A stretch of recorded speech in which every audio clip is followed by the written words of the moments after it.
Olá, boa noite. Vamos iniciar mais uma vez aqui o nosso estudo, nosso momento, qual nós refletimos a respeito da palavra e dando continuidade então à nossa carta de Efésios. Paulo, quando escreve ao povo da igreja de Éfeso, no capítulo 5, eu tratei semana passada a respeito de como se vê, como é possível as transformações, a necessidade das transformações na vida de um cristão e que a gente possa viver em comunidade, que a gente possa viver bem como igreja do Senhor. E no capítulo 5 ainda Paulo vai abordar um tema a respeito dentro dessa questão de igreja, de viver em comunidade, viver em unidade, de andar no mesmo espírito, de ter esse entendimento. Ele vai abordar o lado familiar, ele vai abordar algo que nos remete a pensar sobre a noiva de Cristo e sendo Cristo o noivo. E eu queria justamente pensar junto com você nessa noite sobre os versículos a seguir ali do 22 em diante. No 21 diz assim: sujeitem-se uns aos outros no temor de Cristo. Esposas, que cada um de vocês se sujeite ao seu próprio marido, como o Senhor, porque o marido é o cabeça da esposa, como também Cristo é a cabeça da igreja, sendo ele o próprio Salvador do corpo. Como, porém, a igreja está sujeita a Cristo, também a esposa se sujeite em tudo ao seu próprio marido. Maridos, que cada um de vocês ame sua esposa, como também Cristo amou a igreja e se entregou por ela, para que a santificasse, tendo-a purificado por meio da lavagem de água da palavra, para apresentar a si mesmo como igreja gloriosa, sem mancha, nem ruga, nem coisa semelhante, porém santa e sem defeito.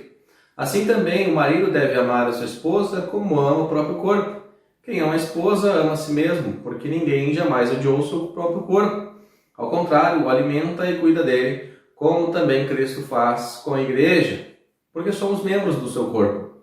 Eis porque o homem deixará o seu pai e sua mãe e se unirá à sua mulher, tornando-se os dois uma só carne. Grande é este mistério, mas eu me refiro a Cristo e à igreja. No entanto, também quanto a vocês, que cada um ame a própria esposa como a si mesmo, e que a sua esposa respeite o seu marido. Ainda no capítulo 6, vai dar sequência, eu quero entrar nesses versículos também. Filhos, obedeçam a seus pais no Senhor, pois isto é justo. Honre seu pai e sua mãe, que é o primeiro mandamento com promessas, para que tudo corra bem com você e você tenha uma longa vida sobre a terra. E vocês, pais, não provoquem os seus filhos a ira, mas tratem de criá-los na disciplina e na admoestação do Senhor. Quanto a vocês, servos, obedeçam aos seus senhores aqui na terra com temor e tremor, com sinceridade de coração como a Cristo, não servindo apenas quando estão sendo vigiados, somente para agradar pessoas, mas como servos de Cristo, fazendo de coração a vontade de Deus. Sirvam de boa vontade, como se estivessem trabalhando para o Senhor e não para pessoas, sabendo que cada um, se fizer alguma coisa boa, receberá isso outra vez do Senhor, seja servo, seja livre. E vocês, senhores, façam o mesmo com os servos, deixando as ameaças, sabendo que o Senhor, tanto deles como de vocês, está nos céus e que Ele não trata as pessoas com parcialidade. Esse tema que Paulo aborda nessa carta, trazendo essa referência da igreja de Cristo como sendo a noiva e Cristo sendo o noivo, né? Onde a gente vê no versículo 21, que diz assim: sujeitem-se uns aos outros no temor de Cristo. Quando a gente olha para a igreja do Senhor e entende a importância de vivermos essa unidade, vivermos essa santidade, sabendo o que Jesus fez por nós, sabendo o preço que foi pago para que eu e você pudéssemos nos tornar esta igreja, nos tornarmos algo participante disso, ou seja, nós nos tornamos o corpo e Cristo é o cabeça.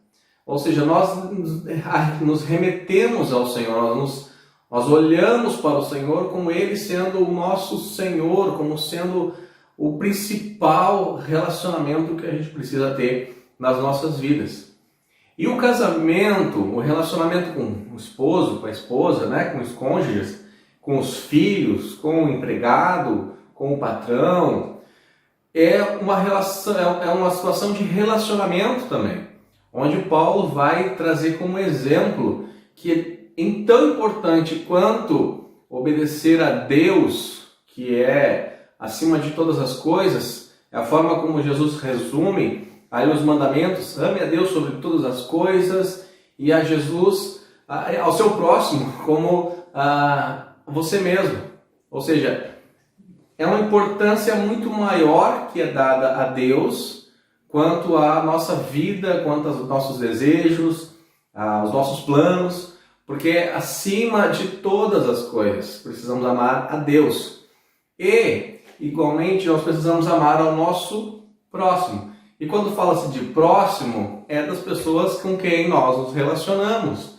E o esposo, a esposa, o filho, o patrão ou o empregado é um relacionamento, é uma troca, é um convívio, é uma necessidade de haver um bom convívio, um bom relacionamento para que tragam frutos esse convívio.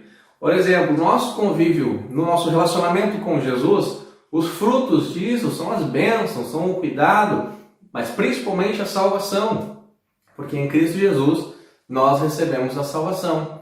E nesse relacionamento com Ele nós vamos aprendendo a viver essa nova vida, viver esse novo relacionamento, aprender sobre como é ser um cristão, porque cada dia, convenhamos, que a cada dia a gente aprende um pouco mais.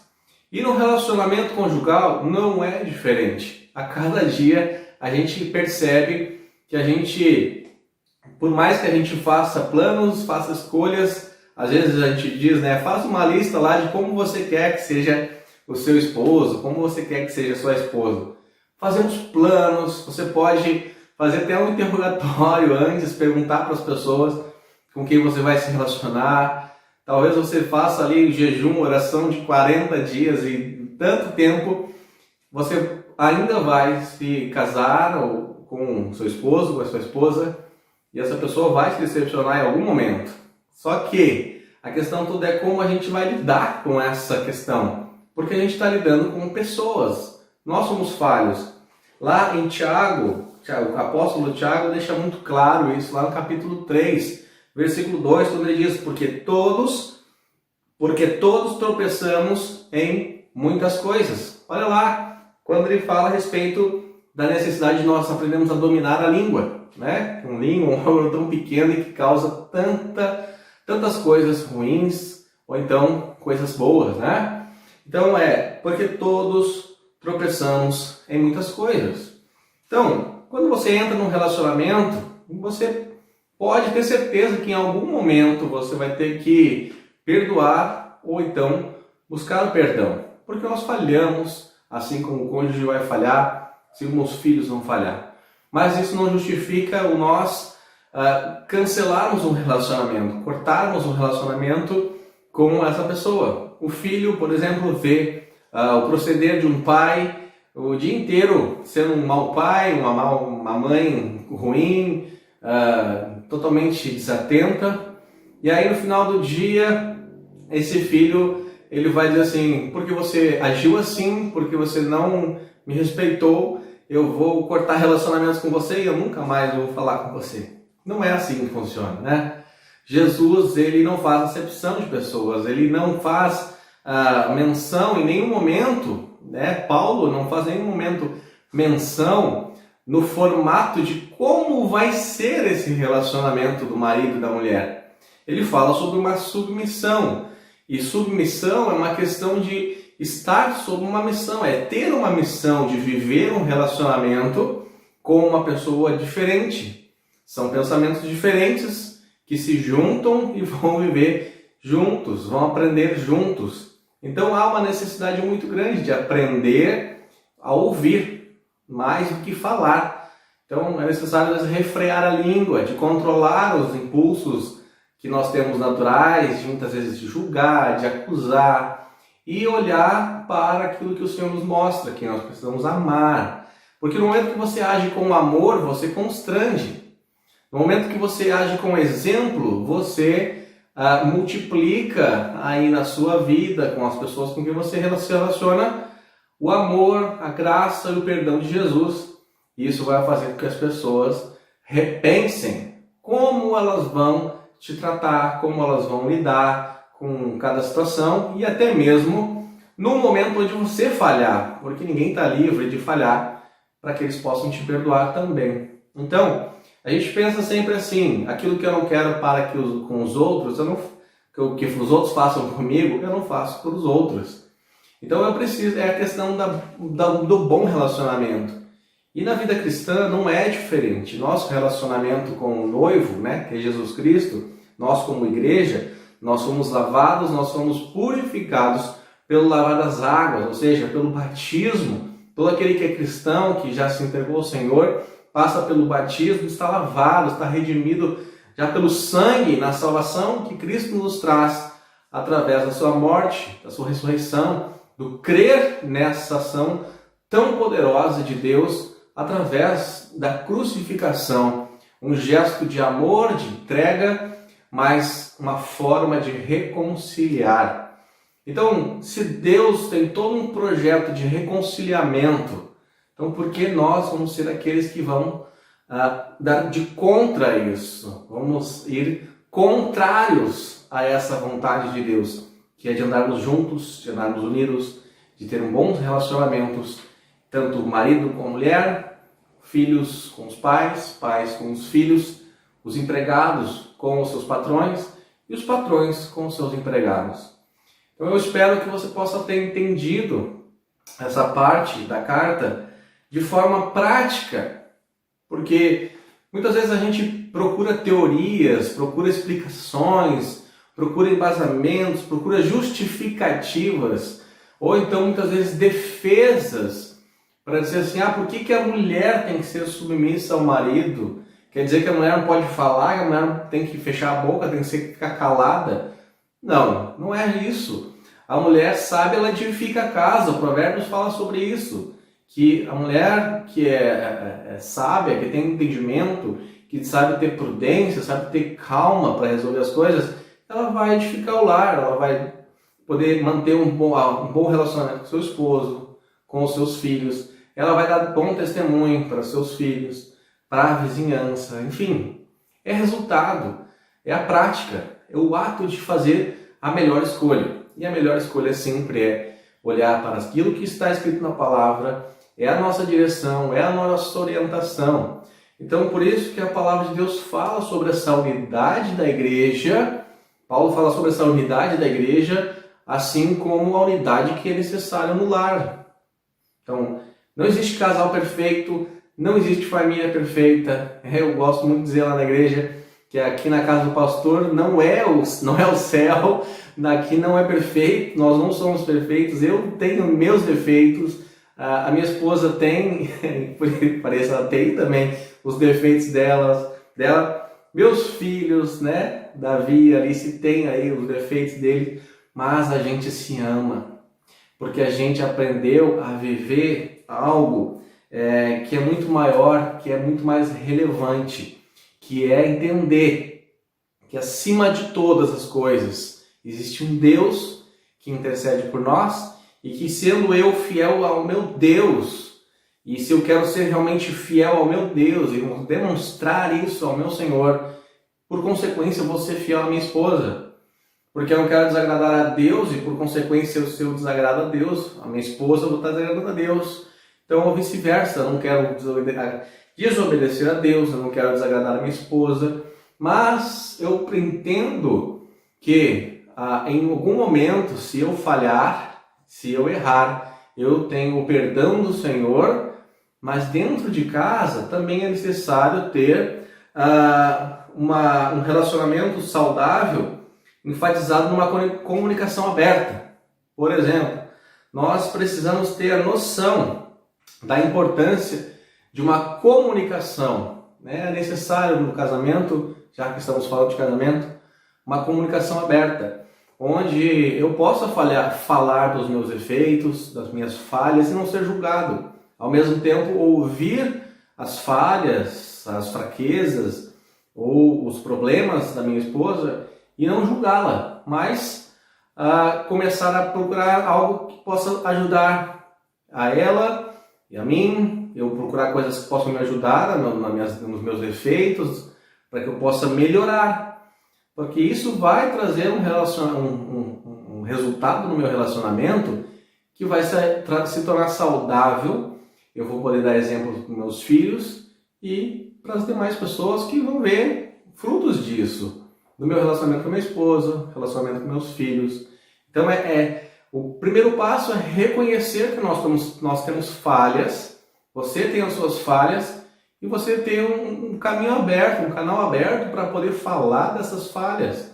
É a questão da comunicação, é confiança, é você poder falar, né, para as pessoas que você ama, as circunstâncias que você está passando, o momento que você está passando, a dificuldade que você está passando, para que o outro entenda e não saia julgando ou interpretando de qualquer forma ou de um jeito errado, que vai trazer aí uma complicação maior, pode trazer uma briga desnecessária, né, que a gente precisa aí pode evitar.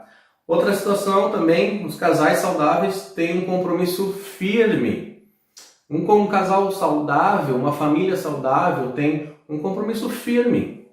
Que vocês possam firmar os seus compromissos com o que vocês fizeram no dia do casamento, quando vocês escolheram, né, testemunhar para todas as pessoas que vocês estariam vivendo o resto da vida de vocês juntos, até que a morte os separasse.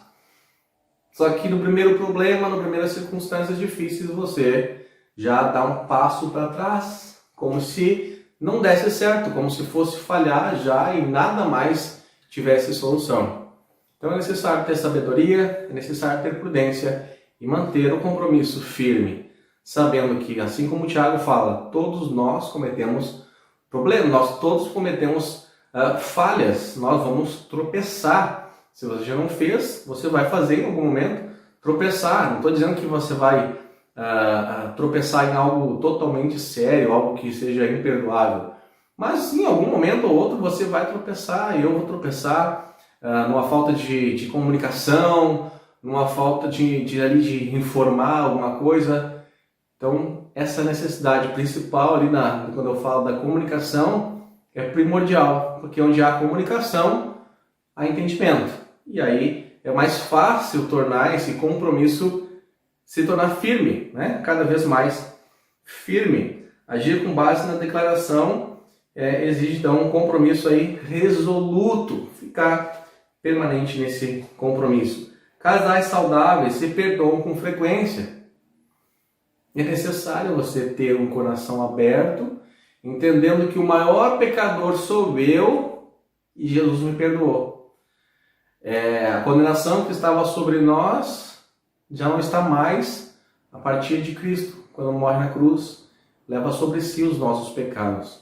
E quando nós cremos nisso e confessamos a Ele nossas falhas, nossos pecados, nos arrependemos de tudo isso, Ele é fiel e justo, Ele cumpre esse perdão. E esse perdão, ele não é revogado. O Senhor não deixa de perdoar, né? O Senhor, ele não desfaz esse perdão. Pelo contrário, Ele mostra o seu perdão, a sua misericórdia, renovando ela todos os dias. Então eu preciso ter esse princípio de justiça, e trazer esse princípio de justiça para dentro do meu lar, para dentro do meu relacionamento, porque eu sei que em algum momento eu vou precisar perdoar e em algum momento eu vou precisar ser perdoado. Então, deixe esse canal aberto, deixe esse canal ter um processo de liberdade, onde você pode ter acesso ao perdão, você pode ter acesso ao perdoar, para que você possa ter um relacionamento saudável. E por último, casais saudáveis demonstram sincera empatia. Eu me importo com o outro. Eu me importo e eu demonstro, mais do que me importar ou dizer, não, eu te amo, eu me importo com o que você faz, é você mostrar isso na prática. Não foi só no dia do seu sim lá no casamento que você demonstrou na frente dos outros o quanto você ama ela. É todos os dias, você precisa mostrar diariamente esse amor. Esse relacionamento precisa ser renovado diariamente, esse amor, essa graça, essa simpatia, sempre lembrando que não existe o marido perfeito e não existe a mulher perfeita. Isso aí é só em filme, novela, propaganda. Não existe um relacionamento, um casal perfeito. Existe sim um Deus que é perfeito, ao qual nós nos entregamos para viver por Ele, para Ele. E aí quando nos unimos a uma pessoa, são duas pessoas agora, servindo a esse Deus, servindo a esse Senhor, num compromisso de agradar a Ele. E por consequências, os frutos de uma vida de obediência a Deus vão refletir nesse relacionamento conjugal, nesse relacionamento na família. Então é tudo consequência, é reflexo de obediência a Deus, é reflexo de uma vida com Deus, é um reflexo de uma vida baseada na palavra, baseada na fé, no dom que Deus nos dá de vivermos essa palavra, de vivermos essa graça, tão gloriosa graça, né? Que podemos nos entregar e viver confiantes num Deus Todo-Poderoso e que nos conduzirá nas palmas das suas mãos, nosso casamento, nossos filhos, os nossos negócios. Então, confie no Senhor, crie no seu relacionamento, no seu casamento, com seus filhos, na sua empresa ou aonde você trabalha, bom relacionamento. Cultive isso. E cultive o amor de Deus, cultive a justiça de Deus, não sua justiça, não o seu senso de justiça, não o seu padrão de amar ou de dispensar o amor de alguém, mas receba o amor das pessoas, receba o amor de Deus e transmita isso para Deus em primeiro lugar e ao seu próximo. Então permita-se ser amado, ame-se, cuide-se, assim como a palavra de Paulo diz ali, assim como o homem cuida do seu próprio corpo, as pessoas cuidam do seu próprio corpo, cuide da sua esposa, cuide do seu corpo, cuide da sua vida, cuide bem daquilo que é tão precioso para o Senhor. O Senhor não te fez por acaso, se o Senhor te fez, se você existe, é com um propósito de adorá-lo, de servi-lo, e Ele ainda nos permite, nesse meio tempo, criarmos uma família, criarmos relacionamentos, intimidade, porque esse é o plano dele, que a gente não ande sozinho, que a gente tenha alguém para estar conosco, para compartilhar tanto os momentos bons como os momentos ruins, que é nos momentos ruins que nós descobrimos de fato quem realmente se importa conosco. Eu espero que essa palavra possa ter tocado seu coração. Te vejo em breve no próximo encontro, próximo sábado, falando sobre batalha espiritual, lá no capítulo 6, e que você possa já se preparando aí e vestindo a armadura, porque todas as coisas que nós estamos aprendendo na carta de Efésios podem ser aplicadas em nossas vidas, no nosso dia a dia, que vai nos tornar, vai nos mostrar o caminho que nós devemos seguir e como nós devemos proceder como igreja, como cristãos, como família, como servos, filhos de Deus. Certo? Vamos orar? Vamos agradecer a Deus por nossas vidas? Obrigado, Deus, pelo privilégio de poder pregar a Tua Palavra, de poder anunciar Tuas boas novas. Que o Senhor possa, ó Deus, superabundar, ó Deus, através do Teu amor, da Tua graça, da Tua misericórdia na vida de cada um, de cada família, de cada lar, de cada pessoa, ó Deus, que nesse momento está vendo esse culto, essa mensagem, que possa ser tocado, que possa refletir a respeito de como está o seu relacionamento, de como está a sua vida conjugal, de como essas pessoas estão amando ao Senhor e amando ao seu próximo, e por consequência amando seu cônjuge, amando seus filhos, cuidando dos seus pais, a Deus também respeitando os patrões, e os patrões também tendo consciência da importância e da necessidade dos seus funcionários, Pai.